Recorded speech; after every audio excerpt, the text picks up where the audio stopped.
Well, local volunteers from the American Red Cross are back home after spending 3 weeks in the Kentucky flooding disaster area. At least 39 people were killed in the flash flooding there last month. Action reporter Becca Henderson talked to the volunteers who saw the devastation firsthand.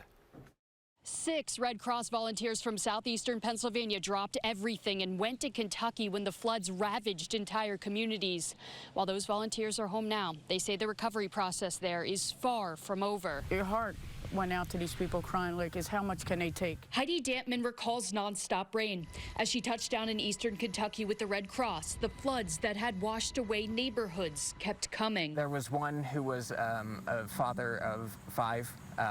He was on his way home from the coal mines and stopped to help someone who had crashed a 4-wheeler, and they were both swept away. The flooding began on July 26. Officials say the disaster has claimed 39 lives and left hundreds more without homes. They just explode when the water comes down off the mountains and just wash all these houses away. Fred Lehman worked in a Red Cross warehouse, William Dobnak in victim services, and Dampman helped feed people. I remember walking away quite a few times in my first few days there, and I'm like, how am I going to manage? They are 3 of the 6 people from our area who ran toward the disaster. These people have nothing. So if I could take time out of my job to go help people, and that's what I want to do. Now back home, house is destroyed. The volunteers say the natural disaster they saw in Kentucky can happen anywhere. You'd want someone to be there for you if it ever happened to you. Which is why it's so important to them that help comes from everywhere. We're coming up on a year of Hurricane Ida, so everyone should just be aware that these things can happen here, so we're not immune. The Red Cross is continuing its disaster relief efforts in Kentucky.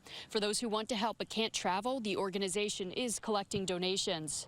In Upper Marion Township, Becca Hendrickson, Channel 6 Action News.